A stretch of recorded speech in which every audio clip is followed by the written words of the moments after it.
What's up? I'm Dalal. When it comes to investing in crypto, 30% of my portfolio holds Bitcoin and the other 70% is distributed amongst altcoins and very little in meme coins. None of what you hear is financial advice. Just know that all investing carries risk and to do your own research before you put your hard-earned money anywhere. Home run, touchdown, buzzer beater, do it all now. Top corner talking. The question about how much Bitcoin one should own for it to turn into $1 million will come down to the amount of time you're willing to hold and how much Bitcoin you're willing to buy. 2030 is only 5 years away and a lot can happen from this current cycle to the next. The short answer to this is that it depends on the price of Bitcoin in 2030. Now, this is inherently unpredictable, but the long-term trend is undeniably bullish. So looking at the macro view, it's important to understand why Bitcoin is so different and why I'm focused on stockpiling as much as I can. So here are a few reasons why. Bitcoin is the new gold, and gold has always been seen as a way to store value and to protect against inflation. But gold has its problems. It's heavy, difficult to transport, and it's not easy to store securely. Bitcoin, however, is digital, which means it's much easier to hold and transfer, and it's also much more accessible than gold. You can store Bitcoin on your phone or a small device, and you can send it anywhere in the world almost instantly. Like gold, Bitcoin has a limited supply of only 21 million Bitcoin that can exist, which makes it scarce and valuable. So we are still very early for those of you starting now and feel like you've missed the boat. I heard a really good analogy by Michael Saylor, and I think it'll help break down why I think everyone should own some amount of Bitcoin. To understand Bitcoin's potential, think about buying land in New York City many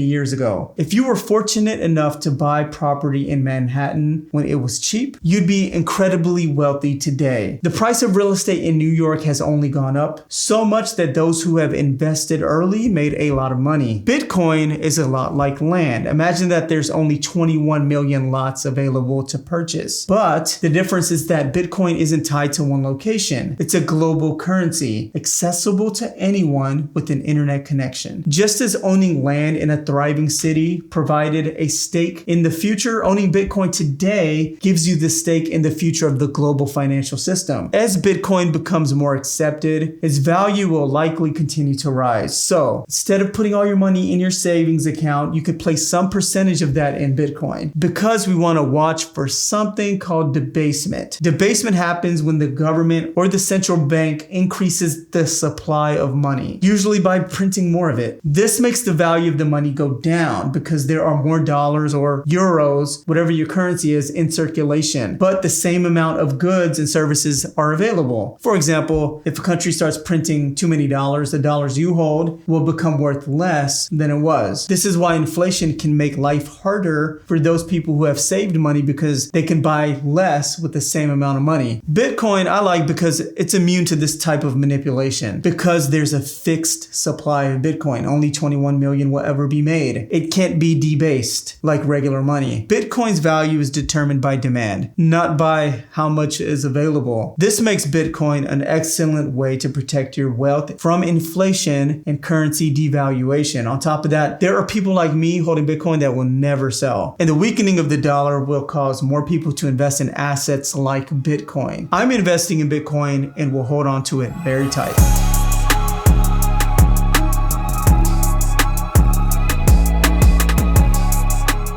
So how much Bitcoin should you own to become a millionaire by 2030? Now, this is all speculative. No one knows this answer for sure. But I think in 2030, we will see anywhere from a $250,000, $500,000, or maybe even $1 million Bitcoin. There are experts out there saying that we could see a $10 or $13 million Bitcoin in the future. But the truth is nobody knows for certain. So if Bitcoin reaches $1 million, you obviously just need 1 Bitcoin, and 2 Bitcoin if it reaches 500,000, and 4 if it's 250, and so on. This is taking into account that you start accumulating now and hold until 2030. But if you're playing the long game, 10 to 20 years, then it's possible that you see a much higher price than that. Some experts are even saying that you only need a quarter of a Bitcoin, and I've seen some say 0.08 of a Bitcoin. These estimations are based on if Bitcoin reaches 13 million a coin. I personally like choosing a more of a conservative number and reverse engineering my efforts into that. I think anyone who's selling you a dream and saying you only need 0.001 or 0.007 Bitcoin to be rich isn't being realistic and honest with you. So here's what I'm doing. Every month, I invest a majority of my profits from my company into crypto. I invest more in crypto than I save. So for example, if I invested $10,000 a month in crypto, I allocate around $3,000 to Bitcoin and the rest goes to altcoins. If Bitcoin has massively dipped, then I buy $5,000 to $6,000 of Bitcoin and the rest in altcoins. I'm DCAing or dollar cost averaging into my purchase of Bitcoin, regardless of the price every month. This is a strategy where you invest a fixed amount of money into Bitcoin at regular intervals, regardless of its price. This means that you buy Bitcoin on a consistent schedule, like every week or every month like I do, whatever works best for you, rather than trying to time the market and buy when you think the price is low. The idea of me dollar cost averaging is to reduce the impact of price fluctuations. Since Bitcoin's price is volatile, it can change a lot from day to day or week to week, buying a set amount of Bitcoin regularly helps smooth out the ups and downs. My goal is to own more Bitcoin because I have a strong conviction that we will see a $500,000 to $1 million Bitcoin. Bitcoin represents a revolutionary way to think about money, and it offers a path to financial freedom. By owning Bitcoin, you're not just protecting your wealth from inflation or currency debasement, you're also positioning yourself for future growth. You must think long term when you think about Bitcoin.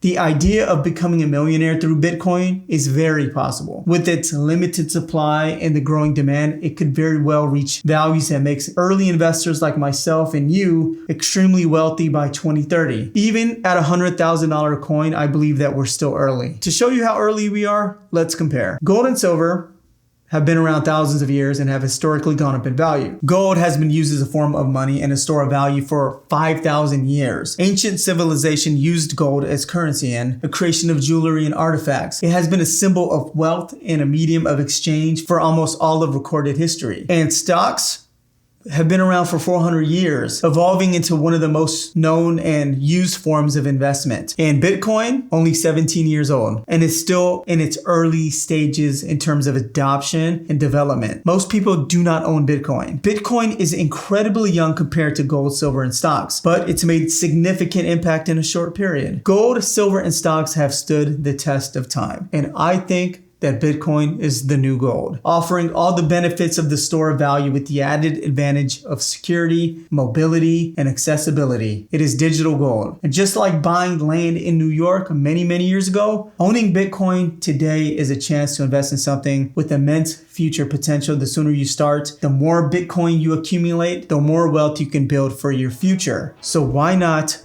own some Bitcoin today and start building your path to financial success? Remember, none of this is financial advice. You do what works best for you, and thank you so much for watching. Home run, touchdown, buzzer beater, do it all now, top corner talking home run, touchdown, buzzer beater, do it all now.